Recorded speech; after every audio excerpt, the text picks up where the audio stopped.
É outro mapa, outra legenda, outro mundo. Seu centro é a Arábia, Turquia, Irã, Uzbequistão, Paquistão, o mundo árabe e islâmico. Zenit e Nadir são palavras árabes para designar o alto e o baixo do céu, o alto e o baixo do mundo.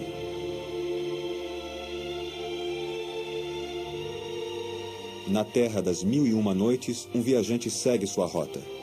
É Marco Polo. Seu livro de maravilhas se abre novamente diante de nós.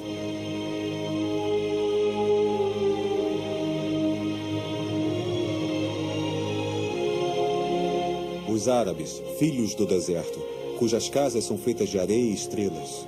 Aí estão os grandes viajantes, os mercadores que seguem todos os caminhos, aos quatro ventos, enchendo suas bolsas de tesouros, os de países milenares, da seda, do conhecimento. Aí estão as estradas de areia do deserto do Iêmen, das tábuas toledanas de Espanha, Síria, Istambul, Samarcand, Karachi, até os confins da China. Eis o imenso quebra-cabeça formado, a imensa mistura que nos produziu.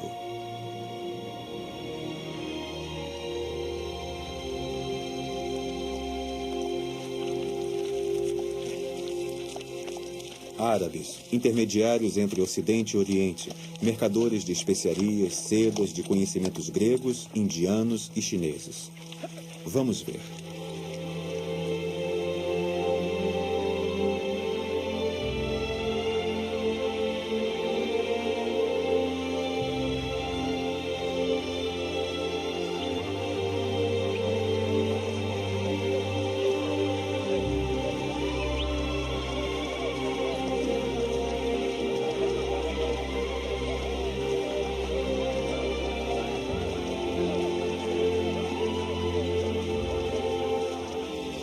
As tendas são montadas uma por uma, e dentro delas tecidos bordados, cores, estampas, sedas das Índias e da China.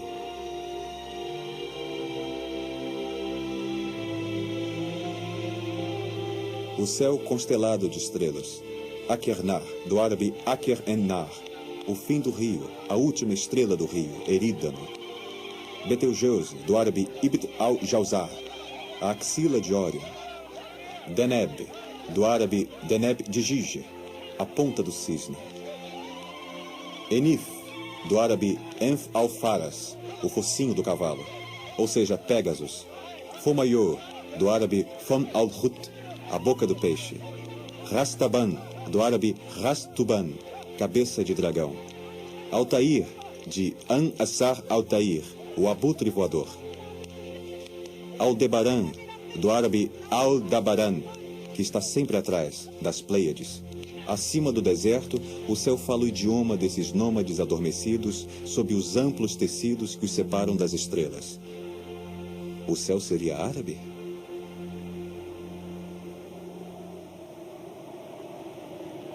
Há nomes latinos. Sirius, que é a maior estrela do céu no inverno, é um nome latino. Arcturus, na ponta da grande Ursa, é um nome grego. Mas se olhar na véspera deste céu de verão, verão Rigel e Betelgeuse, que são nomes árabes. Consequentemente, o céu fala vários idiomas. Ele mescla vários idiomas e religiões. Ele fala latim, grego e árabe. Se passar para o hemisfério sul, o mesmo ocorre com Fomalhaut, que é a primeira estrela que aparece no horizonte quando se passa para o Equador. Seu nome também é árabe. O céu é mestiço e é uma excelente imagem das ciências. Os idiomas e as culturas são reunidos em uma mesma observação comum. Na astronomia, os nomes das estrelas se originam de vários idiomas. Os nomes das disciplinas também são de vários idiomas. Geometria é de origem grega, algoritmo ou álgebra são de origem árabe.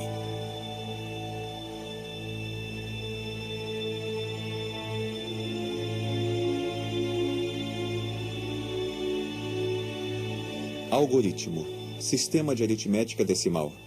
Vem do nome de Al-Khwarizmi, um dos maiores matemáticos iranianos de língua árabe. Foi ele que redigiu o primeiro tratado de álgebra, tirado dos hindus, que o tornou mais claro e acessível. ele intitulou sua obra Hisab al-Jabr, o que significa a arte de fazer com que dois desconhecidos sejam iguais a uma grandeza conhecida. O termo álgebra vem diretamente de al-Jabr, que é literalmente a união de partes separadas. Ele também significa aquele que reduz fraturas. Para os árabes, os números que chamamos de árabes são indianos. Em árabe, 0 se diz cifre, que literalmente é objeto vazio. Traduzido para o latim, ele tomou o nome de vento, zéfiro, que virou zero. Eis um mapa do mundo. O Império Bizantino vai da Grécia ao Egito, cobrindo todo este eixo fértil, e em direção ao leste o Império Persa, que vai até a Índia. Por volta de 630 de nossa era, um povo que partiu do deserto da Arábia começou a ocupar as terras na direção oeste até a Espanha e na direção leste até a Índia.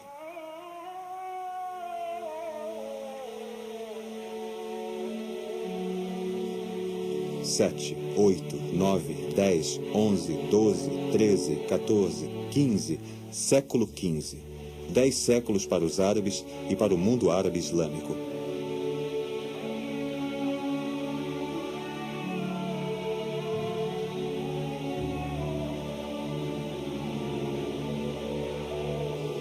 Um dos mais famosos de seus tradutores foi Unaim. Seu trabalho foi tão apreciado que o califa depositava-lhe uma soma de peso equivalente a dos livros que ele traduzia. Assim, uma quantidade imensa de traduções começou a surgir, do grego, siríaco, persa e hindu. Traduzir, reunir, abraçar o saber. Foi o que os árabes fizeram. Eles criaram centros de estudos, academias, bibliotecas, locais de troca e de traduções. Estes centros se chamavam Casas da Sabedoria.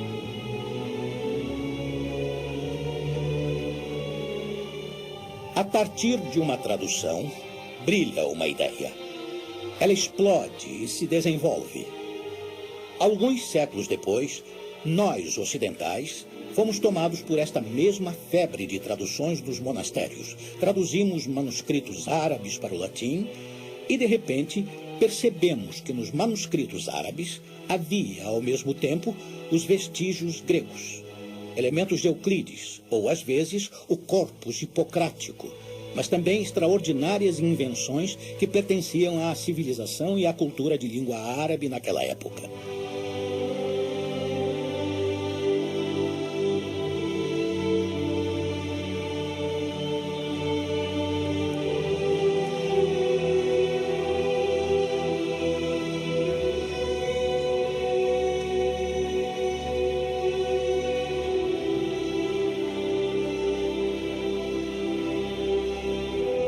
Na Alta Idade Média, por volta do século V depois de Cristo, com o fechamento da escola de Atenas por Proclus, que foi um comentador de Euclides, assistiu-se a uma grande viagem de todos os cientistas gregos para o leste. No momento da decadência da civilização grega, há uma espécie de debandada. Partindo para o leste, eles se dirigem para o que hoje chamamos de Oriente Médio e vão até Bagdá. E lá, eles tiveram um encontro extraordinário. De fato, Bagdá foi um centro absolutamente cintilante durante 2 séculos. Por quê?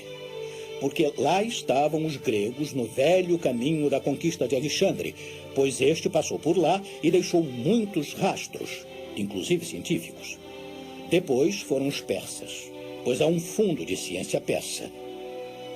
Em seguida, vinda do leste, toda a riqueza da civilização indiana.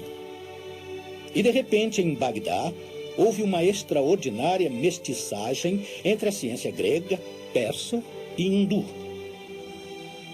E esta mestiçagem durou 1 século e meio, não mais. Por quê? Porque alguns anos depois, algumas dezenas de anos, chega o imenso fluxo da conquista árabe. Quarta mestiçagem, chega a ciência árabe.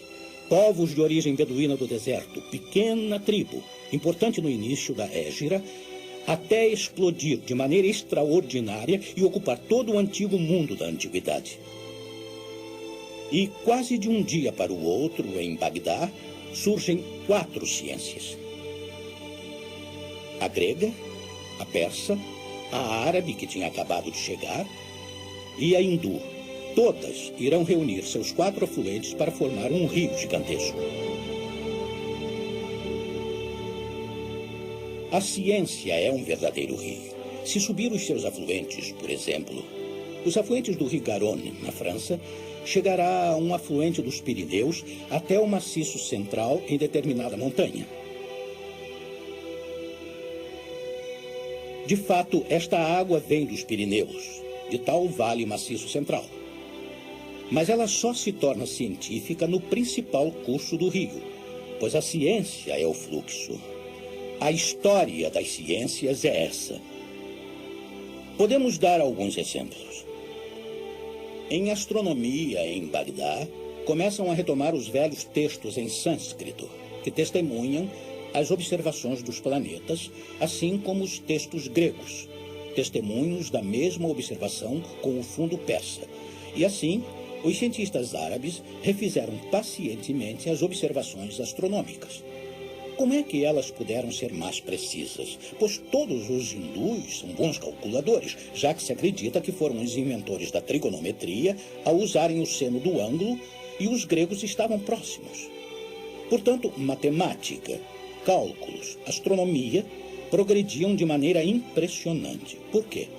Por causa do confluente desses 4 idiomas, dessas 4 culturas, dessas 4 partes da história.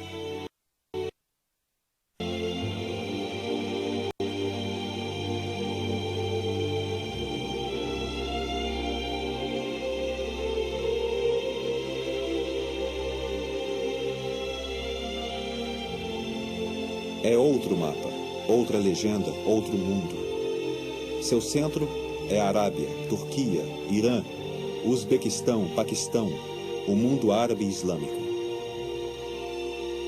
Zênite e Nadir são palavras árabes para designar o alto e o baixo do céu, o alto e o baixo do mundo.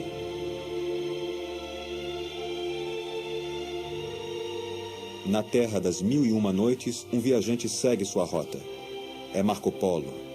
Seu livro de maravilhas se abre novamente diante de nós.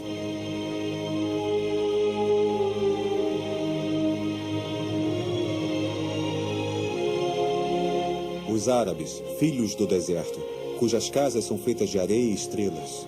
Aí estão os grandes viajantes, os mercadores que seguem todos os caminhos, aos 4 ventos, enchendo suas bolsas de tesouros, os de países milenares, da seda, do conhecimento. Aí estão as estradas de areia do deserto do Iêmen, das tábuas toledanas da Espanha, Síria, Istambul, Samarcand, Karachi, até os confins da China. Eis o imenso quebra-cabeça formado, a imensa mistura que nos produziu.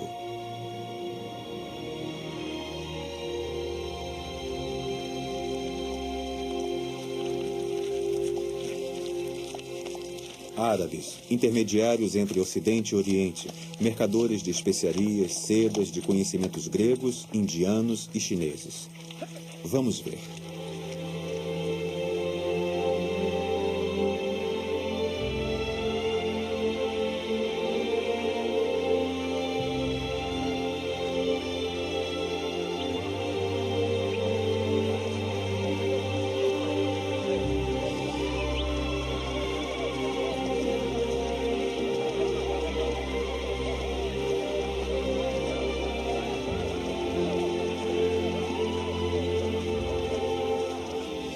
As tendas são montadas uma por uma, e dentro delas tecidos bordados, cores, estampas, sedas das Índias e da China.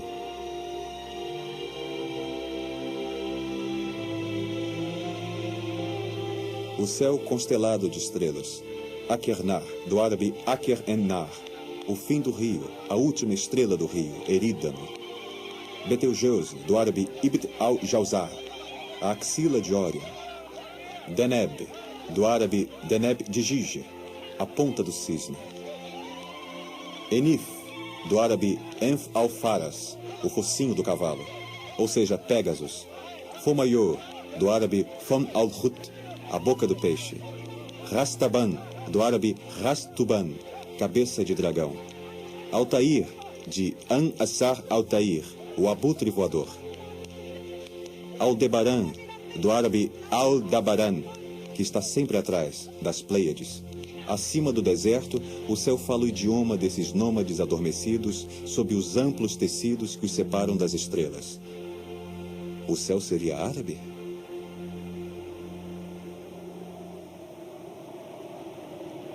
Há nomes latinos. Sirius, que é a maior estrela do céu no inverno, é um nome latino. Arcturus, na ponta da grande ursa, é um nome grego.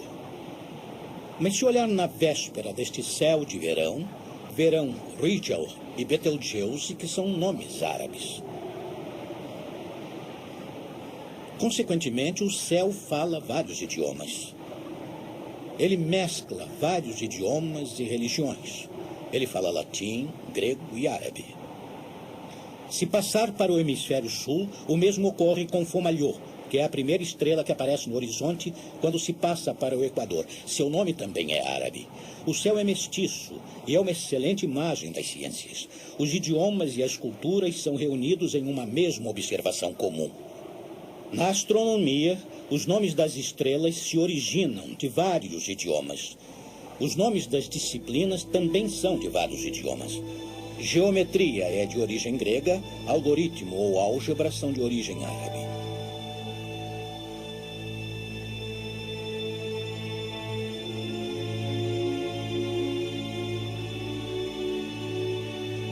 Algoritmo, sistema de aritmética decimal. Vem do nome de Al-Khwarizmi, um dos maiores matemáticos iranianos de língua árabe. Foi ele que redigiu o primeiro tratado de álgebra, tirado dos hindus, que o tornou mais claro e acessível. Ele intitulou sua obra Hisab al-Jabr, o que significa a arte de fazer com que dois desconhecidos sejam iguais a uma grandeza conhecida. O termo álgebra vem diretamente de al-Jabr, que é literalmente a união de partes separadas. Ele também significa aquele que reduz fraturas. Para os árabes, os números que chamamos de árabes são indianos. Em árabe, 0 se diz cifre, que literalmente é objeto vazio. Traduzido para o latim, ele tomou o nome de vento, zéfiro, que virou zero. Eis um mapa do mundo. O Império Bizantino vai da Grécia ao Egito, cobrindo todo este eixo fértil, e em direção ao leste o Império Persa, que vai até a Índia.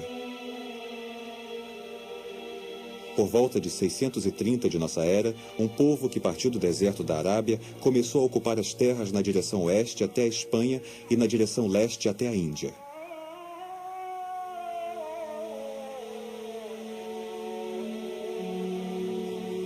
Sete, 8, 9, 10, 11, 12, 13, 14, 15, século XV. 10 séculos para os árabes e para o mundo árabe islâmico.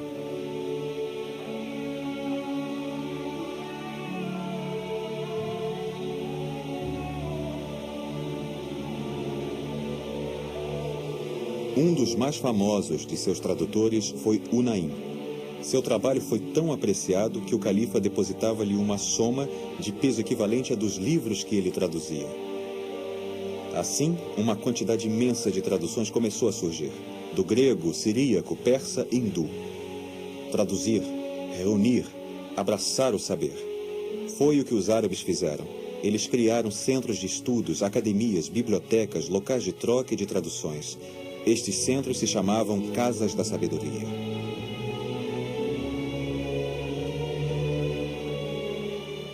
A partir de uma tradução, brilha uma ideia. Ela explode e se desenvolve. Alguns séculos depois, nós, ocidentais, fomos tomados por esta mesma febre de traduções dos monastérios. Traduzimos manuscritos árabes para o latim e, de repente, percebemos que nos manuscritos árabes havia, ao mesmo tempo, os vestígios gregos, elementos de Euclides, ou, às vezes, o corpus hipocrático, mas também extraordinárias invenções que pertenciam à civilização e à cultura de língua árabe naquela época.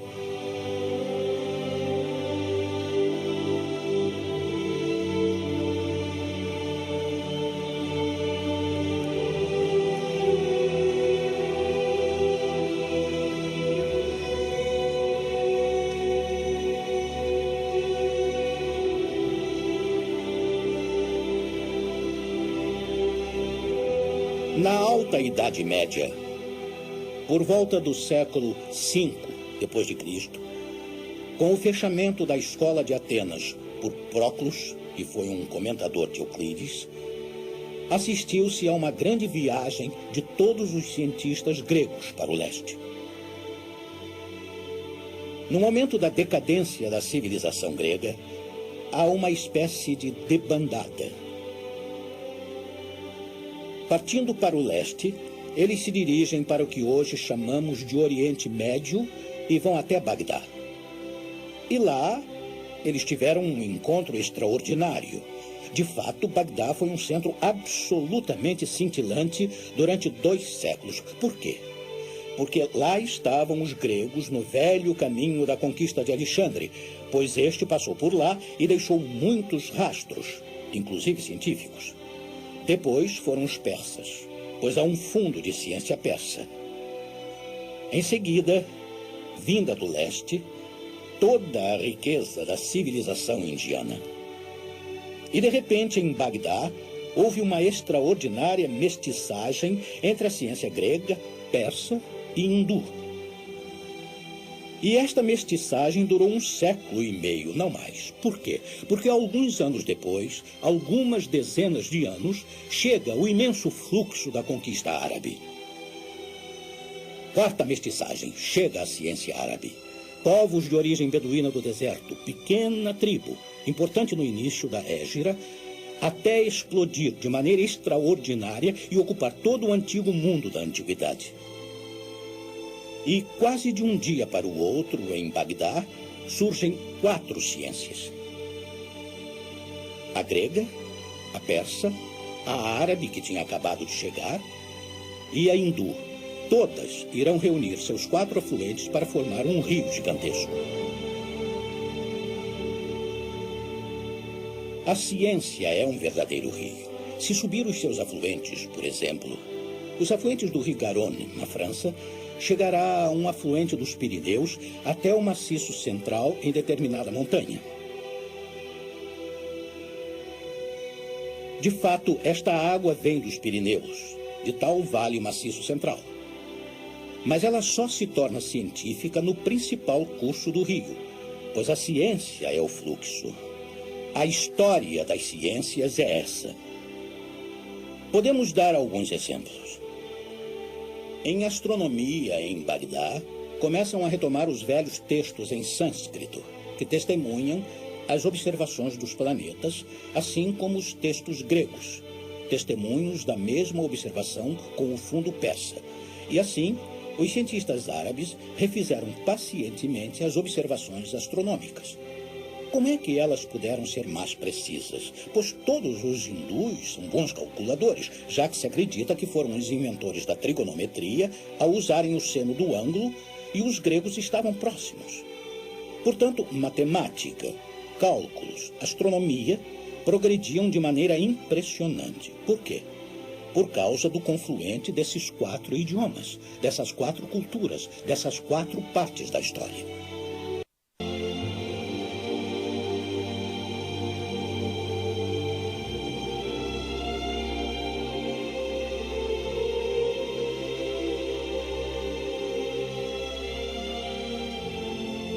É outro mapa, outra legenda, outro mundo. Seu centro é a Arábia, Turquia, Irã, Uzbequistão, Paquistão, o mundo árabe e islâmico. Zenit e Nadir são palavras árabes para designar o alto e o baixo do céu, o alto e o baixo do mundo.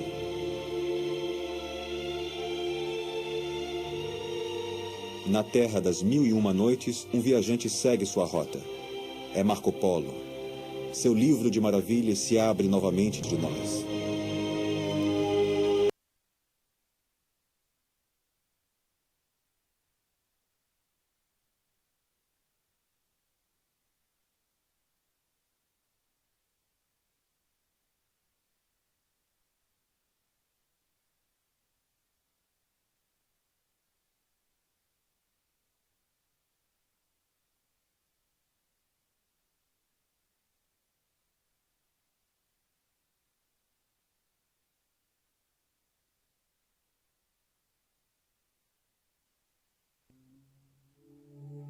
verdade em todo o mundo.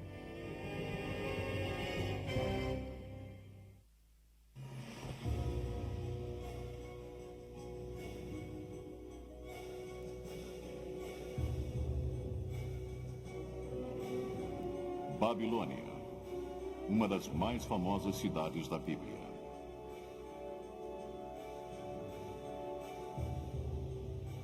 Babilônia, um império que dominou o mundo antigo como centro de comércio, de poder militar, de cultura e religião.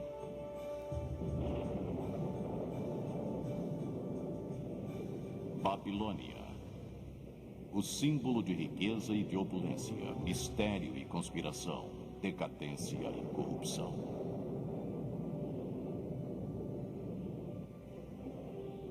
Babilônia, a cidade imperial de Hammurabi e de Nabucodonosor, seu maior rei. Porém, em seu ápice, Babilônia subitamente desmorona numa única noite por decreto do próprio Deus.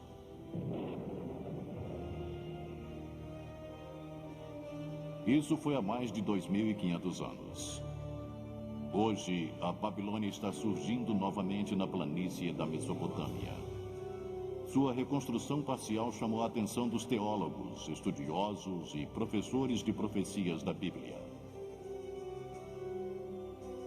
Para alguns, isso sinaliza o surgimento da temida Babilônia, a Grande, prevista no livro do Apocalipse. Mas que relevância teria para nós atualmente? E por que o legado da Babilônia continua a nos fascinar?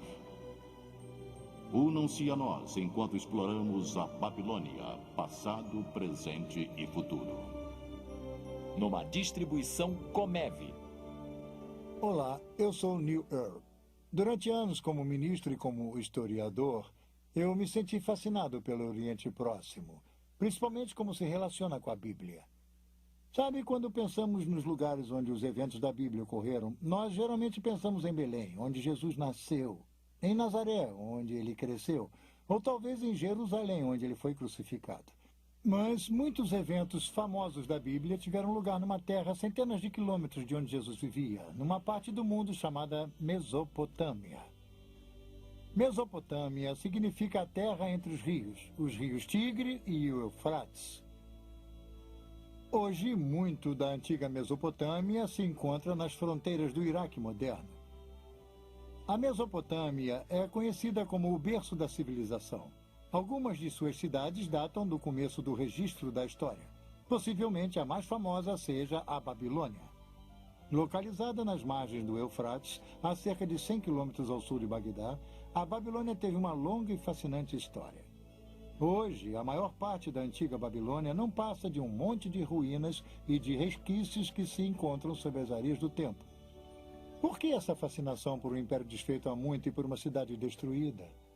Bem, há uma história intrigante, e ela é contada através de textos históricos e religiosos que foram descobertos pela arqueologia. Tal informação, reunida à da Bíblia, torna a história da antiga Babilônia uma história importante para nós hoje. Porque na Bíblia, a Babilônia é mais do que apenas um lugar no mapa. A Babilônia simboliza uma ideia, uma filosofia, uma forma de pensamento oposto a Deus. Tal ideologia, baseada no raciocínio humano, no orgulho e na arrogância dos homens, com frequência expressa como um materialismo autoindulgente que ainda está presente entre nós. Tal atitude fez com que Deus interviesse nos negócios da antiga Babilônia. E como veremos, os escritores da Bíblia relataram e preservaram a história da antiga Babilônia para nos dar uma percepção de nosso mundo de hoje, e muito além, para o futuro. Mas antes que consideremos o que temos pela frente, vamos examinar o que a história pode nos revelar. Porque a história tem a chave de nosso futuro. Nossa história começa muito antes que houvesse uma cidade chamada Babilônia. Ela começa com um grupo de viajantes que chegou à planície queimada pelo sol ao sul da Mesopotâmia há mais de 2.000 anos antes do nascimento de Jesus. A Bíblia nos conta que esses viajantes eram descendentes do patriarca Noé e de sua família. Nas décadas que se seguiram ao grande dilúvio, eles migraram para o sul ao longo dos vales do Tigre e do Eufrates. O livro do Gênesis conta que os filhos de Noé se estabeleceram nas planícies de Shinar. Shinar é o nome bíblico da região que foi posteriormente chamada de Babilônia. Hoje é conhecida como o sudeste do Iraque. Deus queria que os filhos de Noé se espalhassem e povoassem a terra. Ao invés disso, desafiadoramente resolveram se unir sob sua própria autoridade. Gênesis 11:4. Eles disseram: venham, edifiquemos uma cidade e uma torre cujo tope chegue até os céus, para que tornemos célebre nosso nome, para que não sejamos espalhados por toda a terra. De acordo com o historiador do século I, Flavius Josephus, o líder dessa gente era Nimrod, o bisneto de Noé. A Bíblia nos conta que Nimrod era um poderoso guerreiro na terra. Sob sua liderança, o povo começou a construir uma grande torre.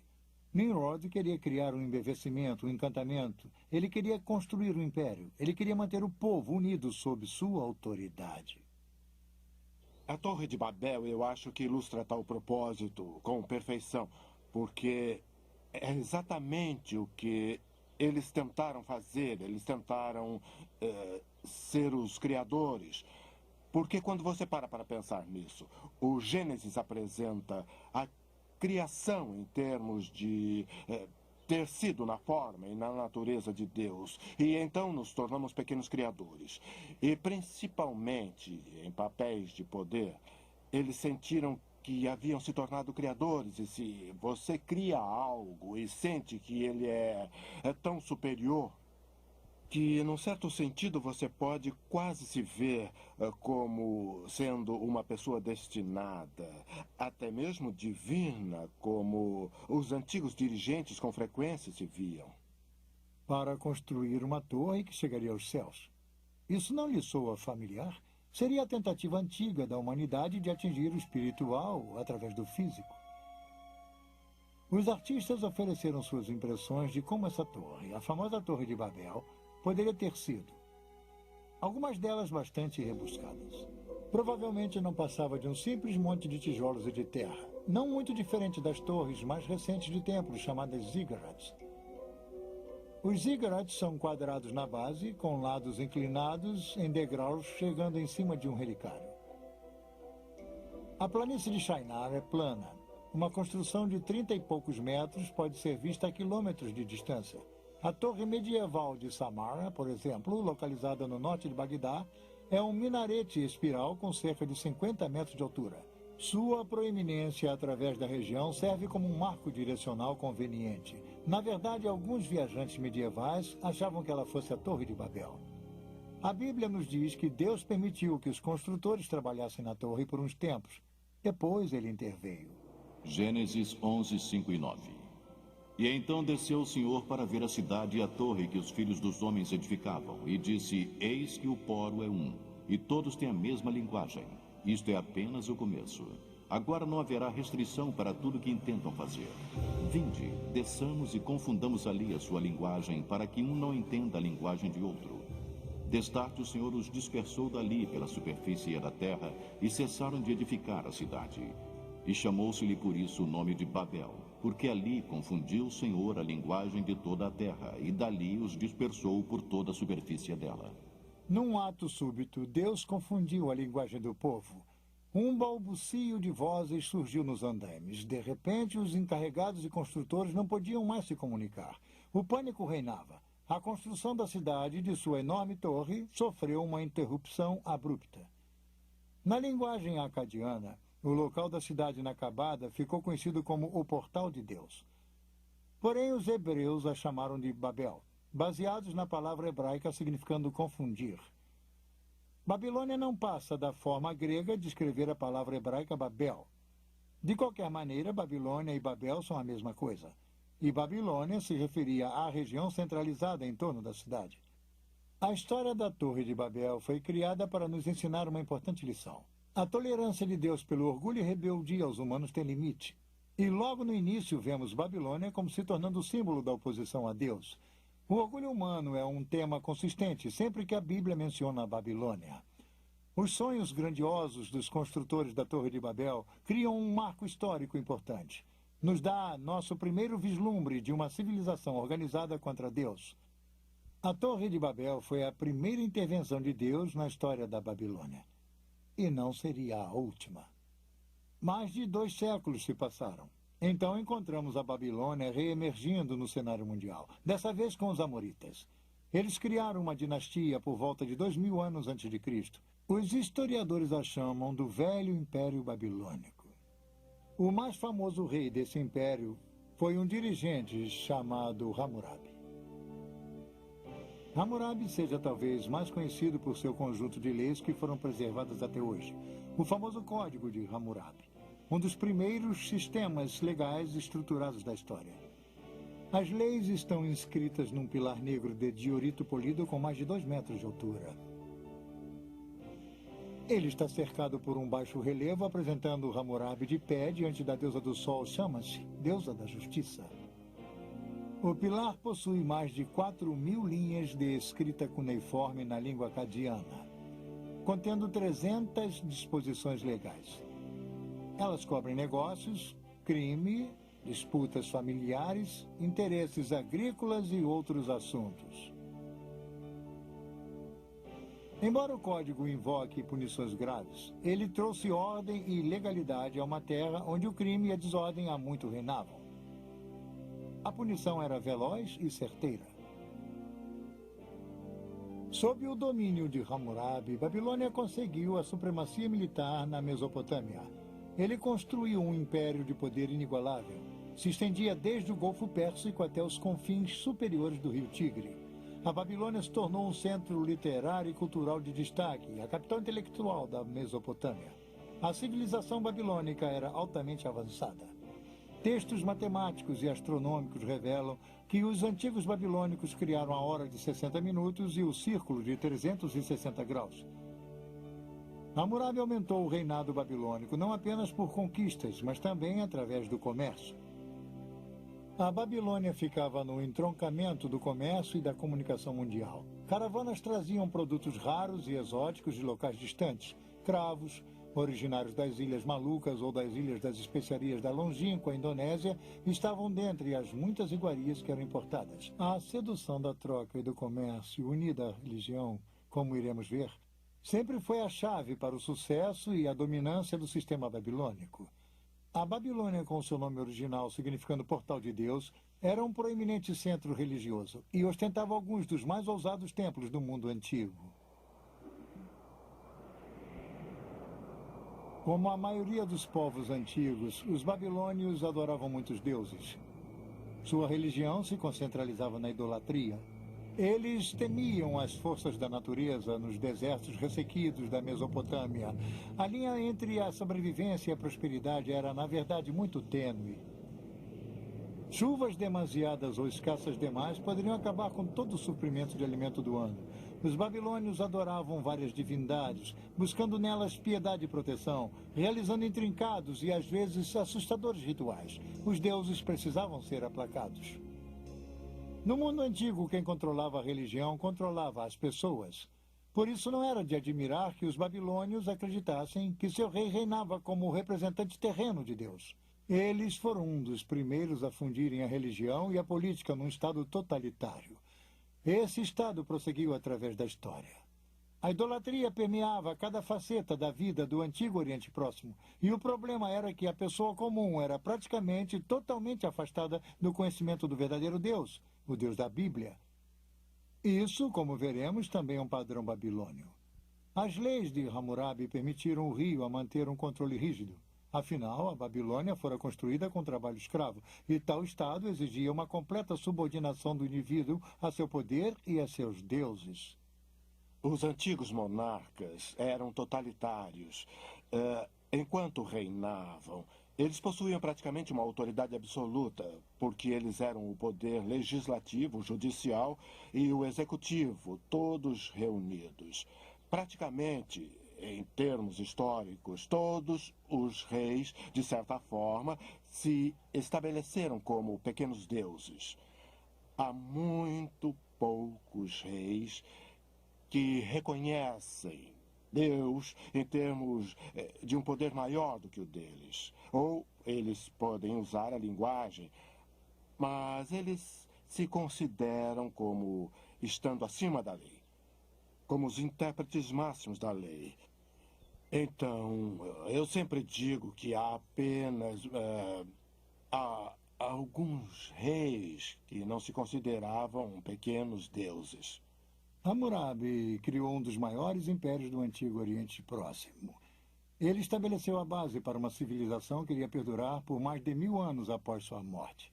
Mas era uma civilização baseada no poder, no prestígio, na busca da riqueza e com pouco conhecimento do Deus Criador.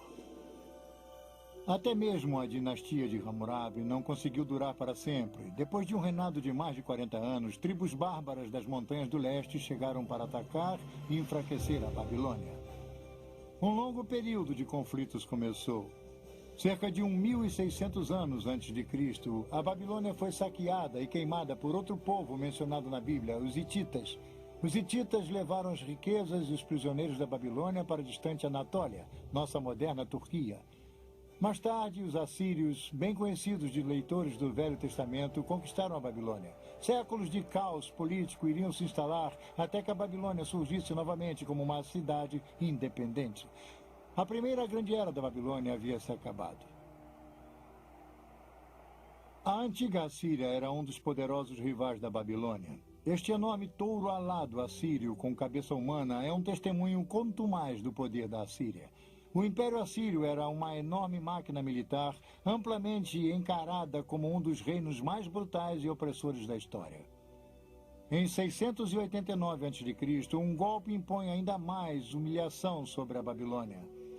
Na tentativa de dominar uma revolta babilônica, as hordas assírias sob o rei Senacherib pilham e queimam a Babilônia e jogam todos os escombros no Eufrates. Os assírios inundam a cidade. Até suas fundações são destruídas. Senacherib se gaba. Eu tornei sua destruição mais completa do que a feita pela enchente, para que nos dias que virão o local da cidade, seus templos e deuses não sejam lembrados. Eu a extirpei totalmente através da inundação e a transformei numa campina. Senacherib deixou a Babilônia achando que havia lhe dado o golpe fatal. Ele estava redondamente enganado. A Babilônia não se abate assim tão facilmente. Ela se ergueria novamente para aclamar sua vingança. E foi exatamente o que aconteceu. O local da Babilônia foi eventualmente ocupado e reconstruído pelos caldeus. Foram os caldeus que finalmente humilharam a orgulhosa Assíria. Foi no ano de 612 a.C. quando os caldeus atacaram as muralhas de Nínive, capital da Assíria. Nínive caiu. Foi totalmente destruída. Hoje, as ruínas de Nínive atestam a destruição quase total da antiga cidade. O desaparecimento de Nínive foi tão completo que só foi redescoberta há 150 anos. O poder da Assíria havia sido domado, mas sob os caldeus, Babilônia estava de volta com sua vingança. E aí está uma grande chave para a história e a profecia bíblica. A Babilônia. Esta grande cidade, este grande inimigo simbólico de Deus, emerge repetidamente do abismo da destruição. Ela reaparece sempre nos diversos estágios da história, influenciando o curso da civilização. A queda assíria deixou um vácuo que tanto o Egito quanto a Babilônia procuraram preencher. 1000 anos após a Era de Ouro de Hammurabi, a Babilônia finalmente tinha a chance de reganhar a proeminência e o prestígio que um dia foram seus. E estávamos no verão de 605 a.C.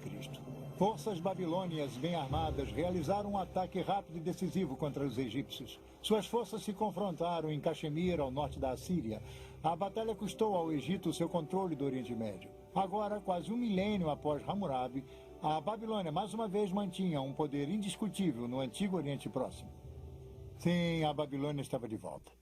Mas será que uma Babilônia ressurgente, reconstruída, poderia evitar a sorte que havia assolado a cidade de Nimrod e o império de Hammurabi? Somente o tempo iria dizer. Babilônia, passado, presente e futuro.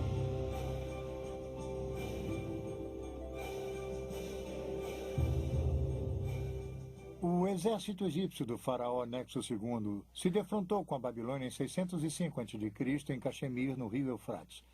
O combate foi acirrado. As perdas egípcias foram estarrecedoras. A batalha custou aos egípcios seu controle do Oriente Médio. O general que despachou os egípcios era um príncipe coroado caldeu de 25 anos. Ele mais tarde se tornaria o maior rei da Babilônia, o legendário Nabucodonosor. A Babilônia chegaria ao ápice de sua glória sob o poder desse dirigente. Nimrod, Hammurabi e agora Nabucodonosor. O Velho Testamento treme ao ouvir seu nome. Sob seu reinado, a Babilônia se tornou a metrópole mais poderosa de seu tempo. Invejada, temida tanto por amigos quanto inimigos. Nabucodonosor, o rei, pelo que podemos dizer, é um composto de vários aspectos de seres humanos. Ele é poderoso e cruel quando ele precisa ser. Ele também aparece como um ser humano que tem dúvidas, perguntas. Ele não consegue responder a todas as perguntas. Então ele tenta se cercar daqueles que, pelo menos, podem responder a algumas dessas perguntas. E se eles não as respondem muito bem, ele os elimina. E isso é verdade com relação a vários déspotas orientais. E Nabucodonosor é assim. Ele também é um construtor. Ele quer seu nome perpetuado. Então ele constrói a Babilônia, mas também constrói fora da Babilônia. Novamente, ele reconstrói templos.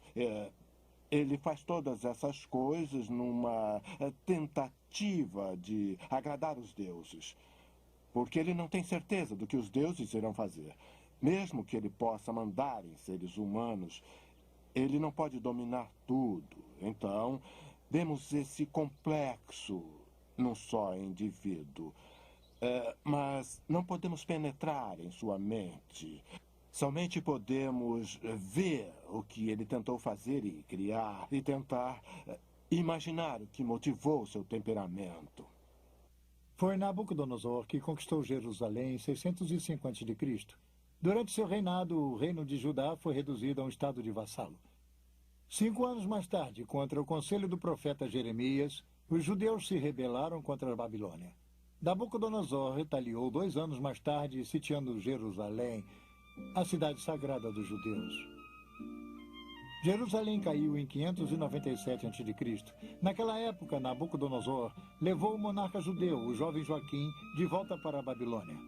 Ele então colocou um rei fantoche, Zedequias, no trono de Judá. Tudo isso é mencionado pelos autores da Bíblia. É interessante notar que alguns desses detalhes são confirmados por inscrições encontradas nas ruínas da própria Babilônia. Este bloco de barro do Museu Britânico, chamado de Crônica de Nabucodonosor, foi traduzido em 1956.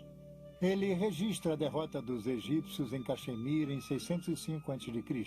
Nos conta sobre a subida de Nabucodonosor ao poder, menciona a conquista de Jerusalém e a nomeação de Zedequias como rei fantoche em Judá. Esta é uma confirmação surpreendente dos famosos eventos da história bíblica. Mas, uma década mais tarde, a Judéia se rebelaria pela última vez. O rei fantoche de Jerusalém, Zedequias, fez uma trama com os egípcios. Nabucodonosor reagiu com um ataque final devastador. Durante 18 meses, a cidade ficou sitiada. Finalmente, no verão de 587 a.C., Nabucodonosor conquistou e dessa vez destruiu Jerusalém e seu templo. Ele pilhou seus tesouros e levou a maior parte da população restante para a Babilônia.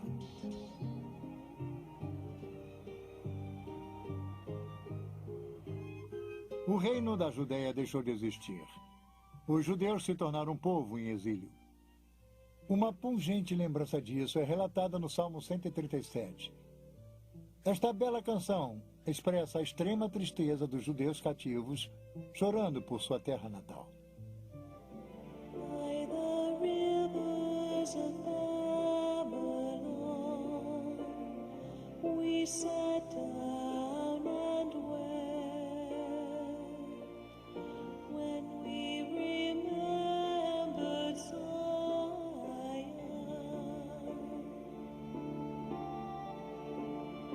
If I forget you, O Jerusalem, may my right hand forget its skill. May my tongue cling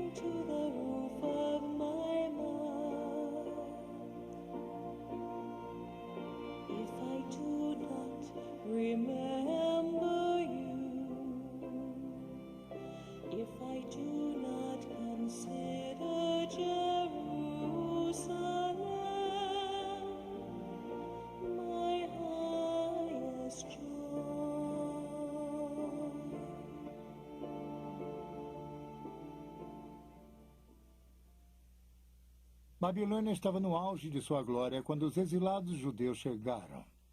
Os cativos da Babilônia ficaram pasmos quando a viram. De acordo com os historiadores gregos, a Babilônia era maior em esplendor do que todas as cidades do mundo conhecido. Vinham visitantes de muitas partes para ver as maravilhas da Babilônia. Nabucodonosor foi um grande construtor, assim como um grande general, como Ramsés II no Egito, como Salomão em Israel. A Babilônia de Nabucodonosor era uma cidade de magníficos palácios, templos, parques e jardins. A escala e o tamanho gigantesco da cidade era surpreendente. Sua população estava estimada entre 100 e 200 mil. Era a maior cidade da Terra. Nosso detalhado conhecimento sobre a Babilônia de Nabucodonosor é resultado do trabalho árduo de um arqueólogo alemão, Robert Caldwell. Quando ele iniciou suas escavações em 1899, os achados iniciais de Caldwell foram descartados por seus colegas.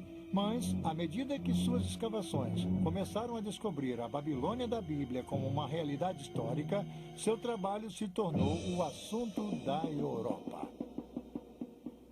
Ao norte da cidade, Caldwell descobriu pilhas de azulejos azuis na areia. Os azulejos haviam decorado as paredes laterais do caminho processional da cidade. O tijolo era o material padrão usado pelos babilônios para construir. Caldwell enviou os tijolos de volta para a Alemanha para identificação e para montagem. Os resultados foram surpreendentes. Aqui no Museu Pergamon, em Berlim, estão os tijolos originais da época de Nabucodonosor, todos montados. Esses magníficos leões, por exemplo, eram um símbolo da deusa Istar, uma das maiores divindades da Babilônia. Havia 120 desses leões ladeando o caminho para o enorme portão de Istar. Esta é a visão do caminho processional da Babilônia de hoje. As pedras que formam a pavimentação são as mesmas sobre as quais Nabucodonosor caminhou. Suas paredes foram parcialmente reconstruídas por arqueólogos, e embora elas não tenham os belos leões de tijolos brilhantes que uma vez se adornavam, elas ainda fornecem a ideia da magnificência dessa famosa avenida. Um homem se impressionou com as descobertas de Caldwell, um diretor pioneiro de filmes, D.W. Griffith. Em 1916, Griffith produziu Intolerância, um filme histórico sobre a desumanidade do homem para com o homem. O tema central no filme de Griffith era uma espetacular reprodução da vida na Babilônia, com o clímax da queda da cidade.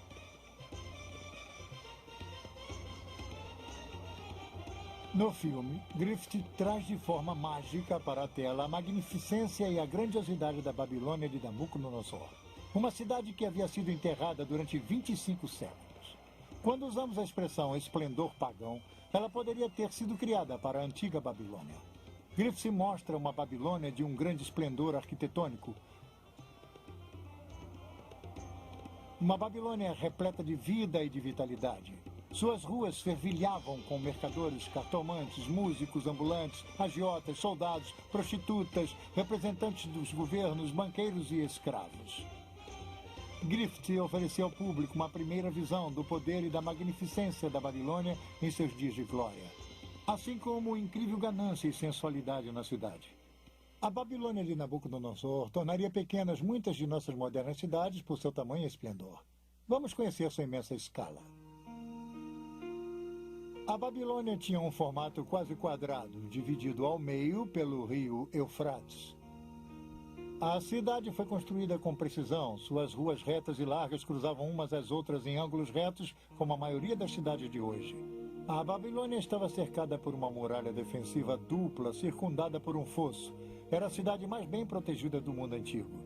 De acordo com uma fonte antiga, as muralhas da Babilônia tinham mais de 100 metros de altura por 30 metros de largura. Havia espaço suficiente em seu topo para permitir que uma charrete puxada por 4 cavalos desse uma volta completa. Os babilônios achavam que suas muralhas eram impossíveis de serem escaladas ou de serem invadidas. Torres de defesa estavam posicionadas em intervalos regulares. Mas as muralhas da Babilônia eram apenas o começo de suas maravilhas. O caminho processional era a avenida principal, norte e sul da cidade. Ele possuía mais de 20 metros de altura, pavimentada com pedras e ladeada por leões esculpidos, e o caminho processional levava para o norte, para o grande templo dedicado ao deus Merodach. Era a rua mais impressionante do mundo antigo. Este é o portão de Istar, magnífico e imponente. Era um símbolo arrogante da Babilônia, do rei Nabucodonosor. Este era um dos 8 portões fortificados da antiga cidade. Eles o batizaram em homenagem a Istar, a popular deusa do amor. Como o que fora feito com os tijolos vitrificados do caminho processional, os arqueólogos alemães também enviaram esses tijolos vividamente coloridos aqui para Pergamon e reconstruíram este magnífico portão. O portão de Istar, renomado em todo o mundo, é um símbolo do inigualável poder e força da Babilônia. Por ele passaram os exércitos vitoriosos da poderosa Babilônia quando retornavam de conquistas distantes. O verdadeiro portão de Istar está em Berlim. Turistas podem ver na Babilônia uma réplica com a metade do tamanho. Na entrada deste sírio foi construído pelo governo iraquiano. Não muito distante do portão de Istar, Nabucodonosor construiu um magnífico palácio. Este palácio continha 4 grandes pátios cercados por muitos apartamentos e suítes. A sala do trono de Nabucodonosor dava diretamente para o sul do pátio central. O orgulhoso Nabucodonosor chamava seu palácio de a maravilha da humanidade, o centro da terra, a residência brilhante e a morada da majestade. Essa reconstrução moderna nos dá uma ligeira ideia de como era o palácio na época de Nabucodonosor. Tijolos modernos, gravados com o nome Saddam Hussein, estão em cima dos tijolos antigos que tinham a marca do rei Nabucodonosor. Os novos tijolos substituem os tijolos quebrados e pilhados que formavam a parte superior do antigo palácio. Com um pouco de imaginação, podemos voltar no tempo e entrar no palácio. Passar pela entrada principal, cruzar o pátio leste para um segundo pátio e então para o grande pátio central. Este pátio central que está sendo reconstruído é uma área aberta que mede 66 metros por 60. Por aqui, há 25 séculos passados, passaram dignatários visitantes, embaixadores estrangeiros, oficiais da corte, escravos e exilados. Um pouco ao sul do pátio central está a grande sala do trono de Nabucodonosor. Vamos ver como é por dentro. A sala do trono mede 56 metros por 18. Ela se compara em tamanho com a famosa Sala dos Espelhos em Versalhes, na França. Aqui, parcialmente afastada para dentro da parede, ficava o trono de Nabucodonosor. No Museu Pergamon de Berlim, há uma reconstrução de um friso de tijolo vitrificado das paredes da Sala do Trono. Ela nos dá uma ideia da magnificência da arquitetura e da decoração do Palácio Real em seus dias de glória.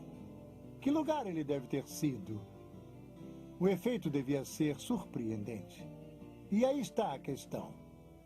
A obra pública de Nabucodonosor foi realizada para gravar a glória de Babilônia e de seus deuses na mente de todos.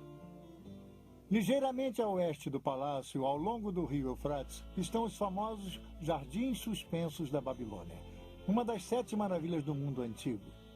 Diz-se que Nabucodonosor construiu o Jardim Suspenso, na verdade um jardim em terraços, para agradar sua esposa favorita. Essa jovem rainha, desacostumada com o calor da baixa planície da Mesopotâmia, sentia a falta do frescor das montanhas e das florestas de sua terra natal. Muitos arqueólogos acreditavam que os jardins suspensos estariam situados perto do portão de Istar. E foi lá, no canto nordeste do palácio, perto do portão Istar, que o professor Caldwell havia descoberto uma estrutura incomum. Era uma cripta subterrânea consistindo de uma série de 14 cofres em arcas.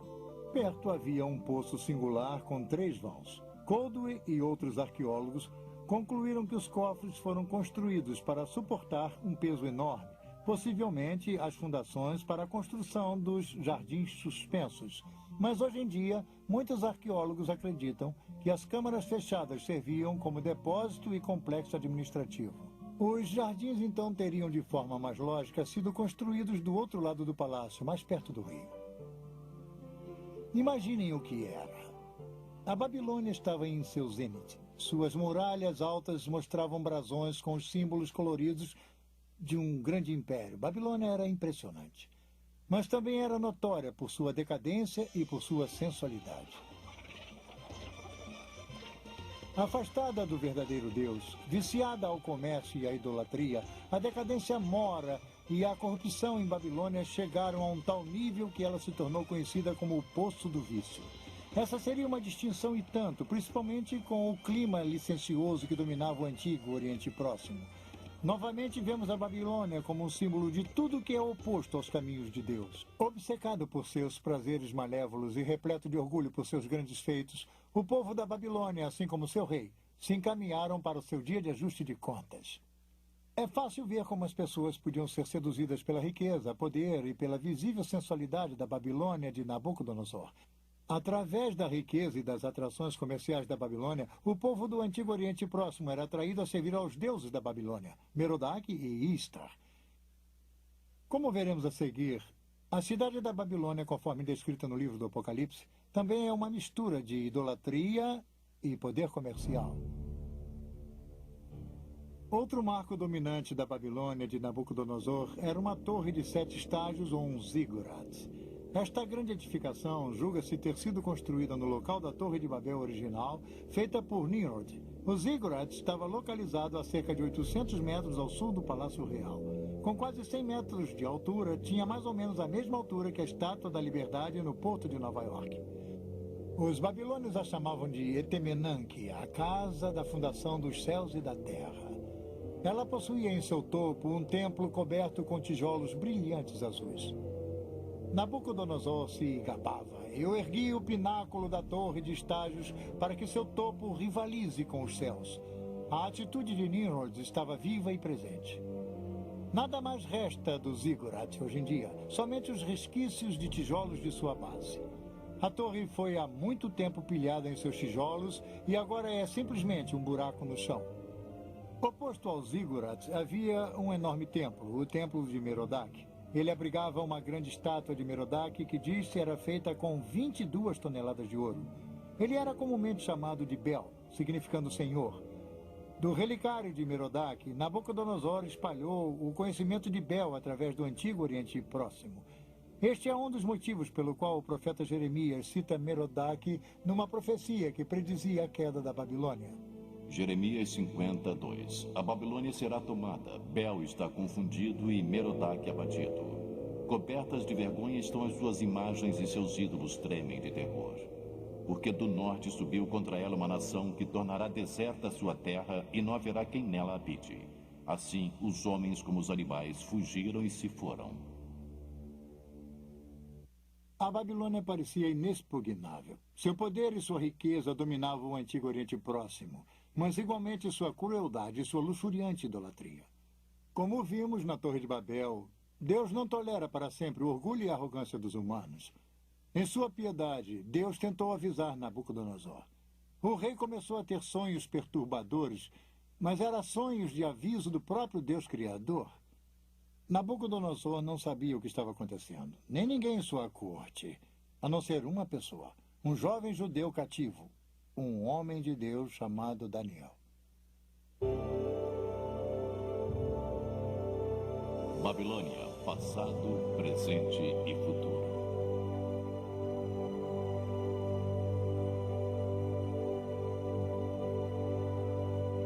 Nabucodonosor construiu o maior império do Antigo Oriente Próximo. Como general, ele era invencível. E também era um regente astuto.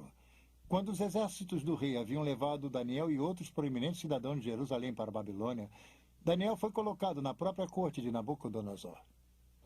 Os reis antigos, com frequência, escolhiam estrangeiros para preencher postos chaves, porque eles não eram uma ameaça ao trono, o que alguém de sua própria identidade étnica ou nacional poderia ser. Então, eles usavam um estrangeiro, como um judeu, porque usavam sua habilidade e, ao mesmo tempo, não se sentiam ameaçados por tal indivíduo. Dentre esse grupo seleto, Daniel e seus 3 companheiros, Sadraque, Mesaque e Abednego. Embora eles fossem cativos, permaneceram leais ao verdadeiro Deus, ao Deus de Israel. Suas experiências em resistir ao materialismo e à idolatria estão entre as melhores histórias conhecidas da Bíblia. Quando os 3 amigos de Daniel se recusaram a adorar uma estátua de ouro que Nabucodonosor havia colocado, o rei, envaidecido, os condenou à famosa fornalha ardente. Daniel 3, 19 e 25.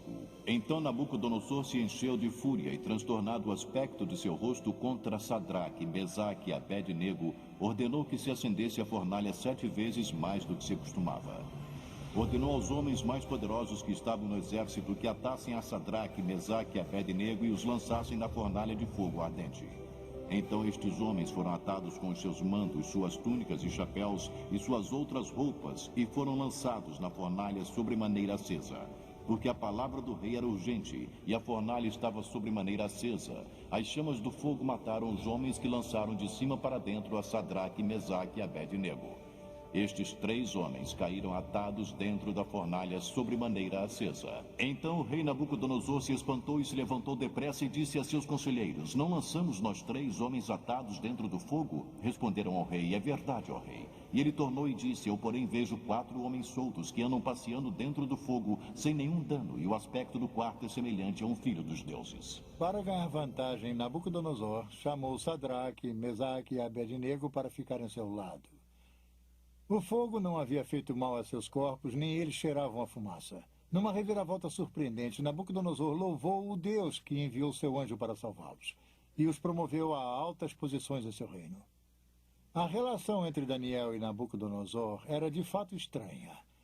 De um lado havia Nabucodonosor, rei pagão do mundo conhecido, cujos feitos ousados se baseavam na força militar e no trabalho escravo. Do outro, um jovem escravo judeu, trazido de sua terra natal para a Babilônia. Um servo do verdadeiro Deus e, apesar disso, leal a seu rei. Nabucodonosor é apresentado como sendo, pelo menos no livro de Daniel, relativamente simpático ao Deus de Israel e ao Deus de Daniel.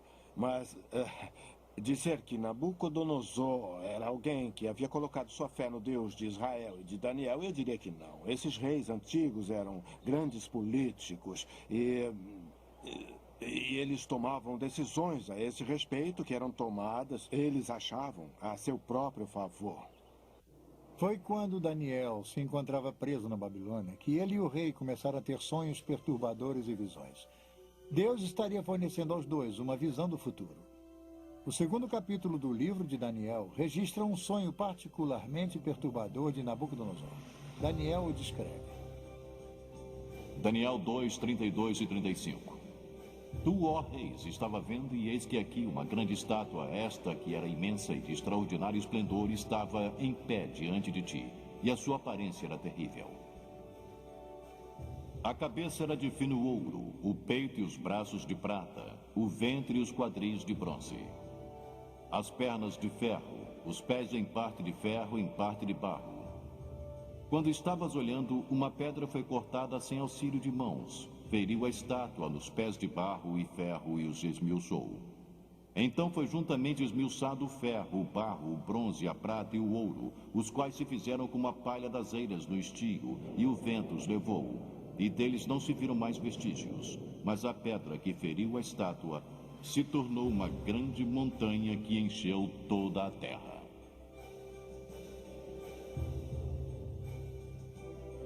Não foi à toa que este sonho perturbou Nabucodonosor. Daniel disse ao rei o que havia visto e lhe fez uma interpretação, uma revelação do próprio Deus. A cabeça de ouro era o império de Nabucodonosor. A prata, o bronze e o ferro e parte de barro e ferro da estátua representavam os reinos sucessivos. Cada um deles era inferior ao outro. A pedra simbolizava o justo reino de Deus, o Deus não visto que determina o destino de todos os reinos, inclusive o de Nabucodonosor. Quando Nabucodonosor soube da interpretação, se prostrou diante de Daniel e novamente louvou o Deus de Israel. Mas a velha arrogância em breve voltaria. O livro de Daniel retrata Nabucodonosor sob molde de muitos ditadores que vimos passar pelo curso da história. Era orgulhoso e dado a ataques de raiva. Controlava um grande império, mas não conseguia se controlar. Daniel avisou a Nabucodonosor que Deus, que controlava todos os reinos da terra, o humilharia gravemente se não mudasse o seu comportamento. Os avisos caíram em ouvidos surdos. Ao invés de dar a glória a Deus, Nabucodonosor se viu como uma fonte da grandiosidade. O livro de Daniel descreve como Deus humilha o orgulhoso rei e como Deus o ensina que havia um reino bem mais poderoso do que a Babilônia. Um reino espiritual. O reino de Deus. Um dia, ao caminhar no teto de seu palácio, Nabucodonosor, do alto de sua grandiosidade, olha para a cidade. Ele não pôde evitar e se gabou. Daniel 4, 30, 31 e 33. Não é esta grande Babilônia que eu edifiquei para a casa real com meu grandioso poder e para a glória da minha majestade? Falava ainda o rei quando desceu uma voz do céu. A ti se diz, ó rei Nabucodonosor, já passou de ti o reino. No mesmo instante se cumpriu a palavra sobre Nabucodonosor e foi expulso de entre os homens, e passou a comer erva com os bois. O seu corpo foi molhado do orvalho do céu até que lhe cresceram os cabelos como as penas da águia e as suas unhas como as das aves.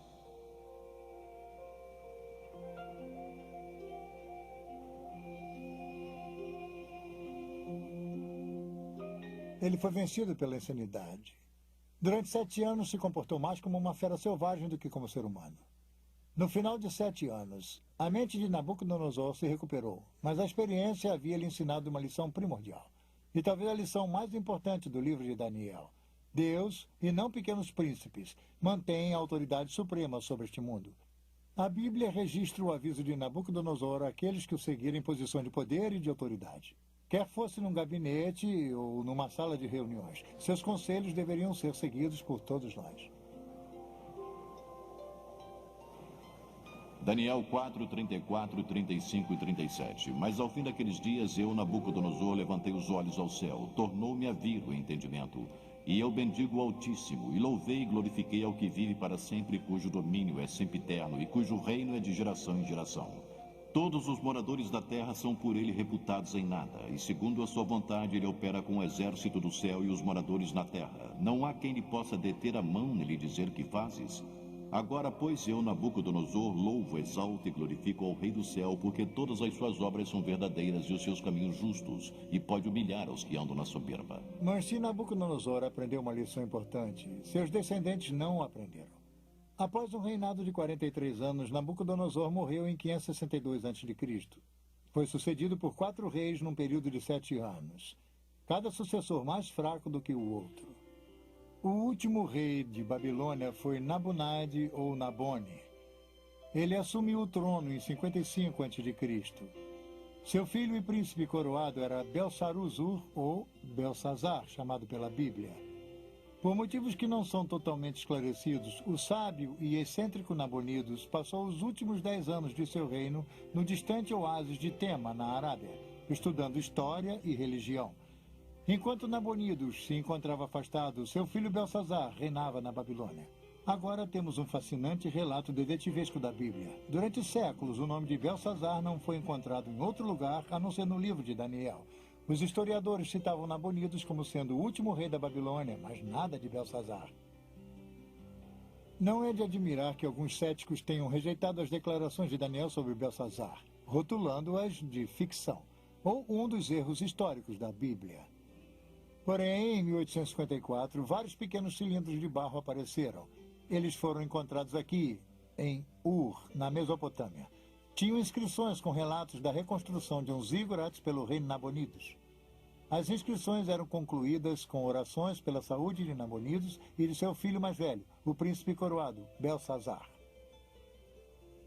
E quanto a mim, Nabonidos, o rei da Babilônia, proteja-me de pecar contra qualquer divindade exaltada e me conceda uma vida longa, e no coração de Belsazar, meu filho primogênito, crie o temor pela exaltação da divindade.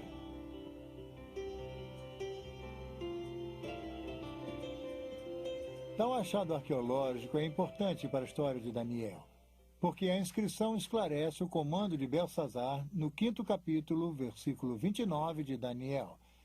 É aí que Belsazar proclama Daniel como o 3º maior regente do reino. Nabonidos era o primeiro, Belsazar o 2º e Daniel o 3º. Este é um exemplo notável da precisão da Bíblia.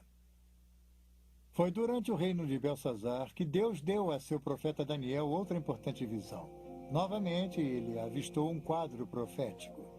Daniel viu uma sucessão de impérios que iriam controlar o antigo Oriente Próximo a partir de seus dias. Daniel 7, 3 e 7. 4 animais grandes diferentes uns dos outros subiam do mar. O primeiro era como leão e tinha asas de águia. Enquanto eu olhava, foram-lhe arrancadas as asas. Foi levantado da terra e posto em 2 pés como homem, e lhe foi dada a mente de homem. Continuei olhando, e eis aqui o segundo animal, semelhante a um urso, o qual se levantou sobre um dos seus lados. Na boca, entre os dentes, trazia 3 costelas e me diziam: levanta-te, devora muita carne. Depois disto, continuei olhando, e eis aqui outro, semelhante a um leopardo, e tinha nas costas 4 asas de ave. Tinha também este animal 4 cabeças, e foi-lhe dado domínio. Depois disto, eu continuava olhando nas visões da noite, e eis aqui o 4º animal, terrível, espantoso e sobremodo forte, o qual tinha grandes dentes de ferro. Para nós que vivemos no século XX, a descrição de feras estranhas pode parecer curiosa ou bizarra. Mas para os antigos, criaturas que pareciam mistura de feras eram bem mais familiares. Surge então um ponto importante para entender a profecia. Alguns intérpretes bíblicos cometem o erro de tentar explicar o simbolismo bíblico sem referência ao background histórico do livro. Especulações elaboradas são necessárias. Para evitar essa armadilha, é essencial determinar o significado de um capítulo ou de um texto em seu ambiente natural. O importante é o que isso significou para as pessoas que ouviram pela primeira vez. Este é um princípio sólido para um bom estudo bíblico. Para as pessoas do tempo de Daniel, animais compostos tinham um significado. Vivendo e trabalhando na Babilônia, Daniel via essas descrições todos os dias. Vamos pegar, por exemplo, o famoso dragão de Maradak. Era o tema de decoração preferido da cidade, utilizado por artistas para ornamentar o portão de Istar. É uma fera híbrida ou composta. Tem as patas dianteiras de um felino, as patas traseiras têm garras como uma ave de rapina, a cabeça tem 2 chifres como a víbora árabe com chifres, e o rabo termina num ferrão de escorpião. Essas estranhas feras místicas tinham um significado religioso importante para os antigos babilônios. Então, quando Daniel registrou os animais estranhos em sua visão, no capítulo 7, ele se deu conta que a visão iria ser significativa para a Babilônia. Um anjo explicou a Daniel que as 4 bestas eram os 4 impérios que iriam dominar o antigo Oriente Próximo. O leão alado significava a própria Babilônia. De forma interessante, o leão da Babilônia é encontrado até hoje no antigo local da cidade. Em 1776, depois de Cristo, aldeões do Iraque descobriram este monumental leão de basalto. Isto confirma que o leão era o símbolo da deusa Istar e da própria Babilônia. O leão está de pé sobre um inimigo caído, preso embaixo de suas patas. As costas do leão têm marcas indicando que seriam para as celas de Istar. Uma mulher cavalgando uma fera? Esta seria uma imagem significativa mais tarde no livro do Apocalipse. De acordo com muitos comentaristas, o urso da visão de Daniel simbolizava os Medas e os Persas, e com certeza o Império Medo-Persa substituiu o babilônico. O leopardo de 4 cabeças tem 4 asas e representava Alexandre o Grande e as 4 divisões de seu império. A 4ª besta foi identificada por comentaristas como sendo a correspondência ao Império Romano. O livro de Daniel é um retrato vívido da transição do reino do leão da Babilônia para o reino do urso. Está numa das mais famosas cenas da Bíblia. Em outubro de 539 a.C., aparentemente durante a festa de Ano Novo, Belsazar pretendia fazer um grande banquete. O rei havia convidado 1000 homens mais distintos do império. Ele não fazia ideia do que aconteceria. Esse banquete se tornou incomum pelo fato de ter ocorrido enquanto os persas tomavam a Babilônia. Mesmo assim, a fé de Belsazar repousou nas fortes muralhas. Esse excesso de confiança fatal seria seu erro.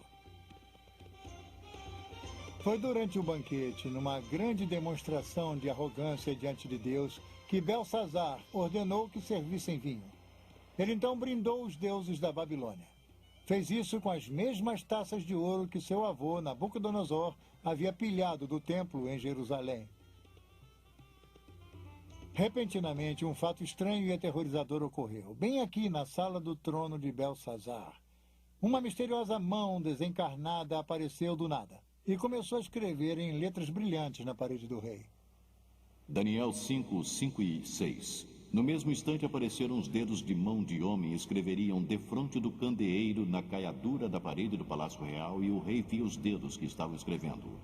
Então se mudou o semblante do rei e os seus pensamentos o turbaram. Então entraram todos os sábios do rei, mas não puderam ler a escritura nem fazer saber ao rei a sua interpretação. Daniel 5, 13 e 17.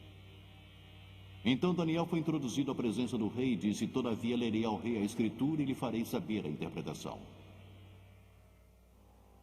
Daniel 5 e 25. E esta, pois, é a escritura que se traçou: Mene, Mene, Tekel e Parsim. Esta é a interpretação de cada palavra. Mene, contou Deus o teu reino e deu cabo dele. Tekel, pesado, foste na batalha e achado em falta. Pere, seu reino foi dividido e dado aos medas e aos persas.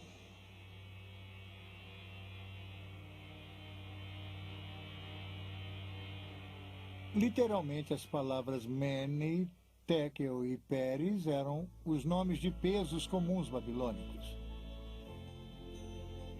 Antes das moedas serem inventadas, os negócios eram feitos através de lingotes de metal como moeda. Precisavam ser pesados numa balança com medidas precisas, como estilhão de 2 menos, para pesar o seu valor. A interpretação de Daniel da escritura na parede foi feita através do significado de raiz. Mene, significando contar, Tekel, pesado, e Parsim, dividido. O tempo da Babilônia havia se esgotado.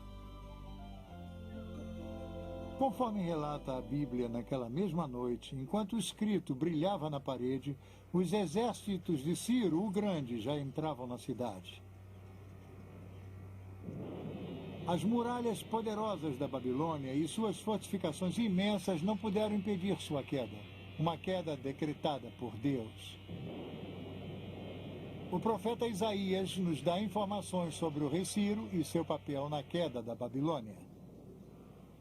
Isaías 45, 1 e 3. Assim diz o Senhor ao seu ungido, a Crio, a quem tomo pela mão direita para bater as nações ante sua face e descingir os lombos dos reis, para abrir diante dele as portas que não se fecharão. Eu irei adiante de ti, endireitarei os caminhos tortuosos, quebrarei as portas de bronze e despedaçarei as trancas de ferro. E dar-te-ei os tesouros escondidos e as riquezas encobertas, para que saibas que eu sou o Senhor, o Deus de Israel, que te chama pelo teu nome.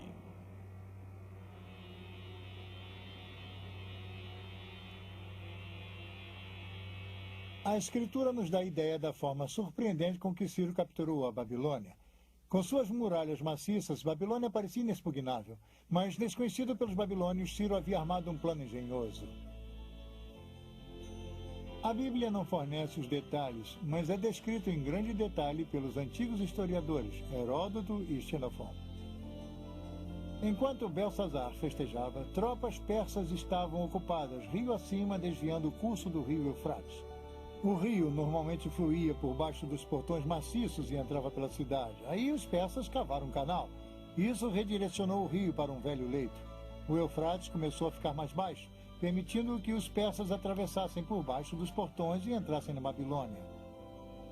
Relatos nos contam que Ciro colocou um espião na cidade, e naquela noite ele destrancou os portões da muralha interna. Através desses portões, o exército de Ciro entrou na cidade e os babilônios foram totalmente surpreendidos. A Babilônia era tão grande que, quando as partes externas foram invadidas, os que moravam no centro da cidade não sabiam do ataque. Belsazar e seus convidados continuavam com seu desafio idólatra a Deus até que foi tarde demais, como o livro de Daniel nos conta. Naquela mesma noite, Belsazar, rei dos babilônios, foi assassinado. A maior cidade da antiguidade havia sido tomada. A cabeça de ouro de Daniel 2 foi substituída pela arca e pelas armas de prata, o leão pelo urso. A Babilônia era o colosso econômico do mundo antigo, mas havia se tornado um exemplo de decadência moral e de corrupção. Seus líderes haviam se embebedado com o próprio poder. A queda da Babilônia nos ensina uma lição que às vezes esquecemos. Deus reina na história. É uma lição para nós hoje em dia. A Babilônia acabou como grande potência. Mas a Babilônia já havia caído antes. Será que se ergueria novamente? Babilônia, passado, presente e futuro.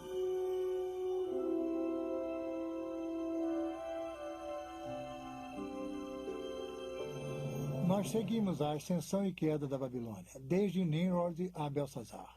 Belsazar foi o último rei da Babilônia, mas a cidade em si continuou sob domínio dos persas. E então, um pouco mais de 200 anos mais tarde, Alexandre o Grande, em sua busca de conquistar o mundo, derrotou os persas e conquistou a Babilônia. Alexandre estava enfeitiçado pela ideia da Babilônia. O pensamento de que todo o mundo poderia ser unificado sob uma civilização, uma cidade, um homem.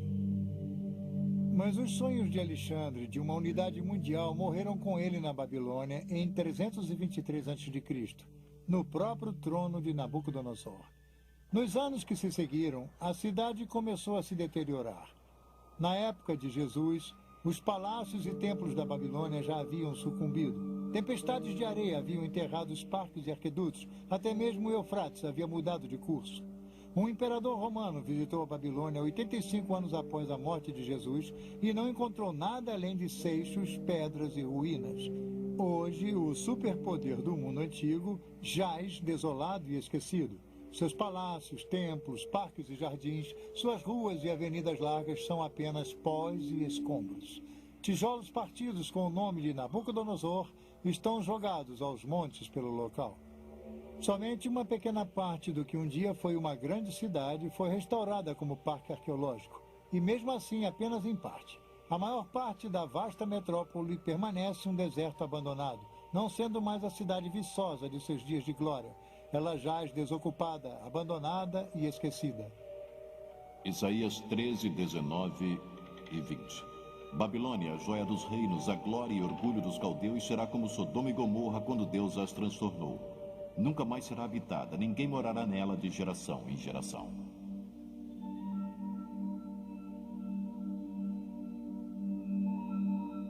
Na parede havia previsto o final da Babilônia como uma cidade desenvolvida, mas não seria o final da Babilônia.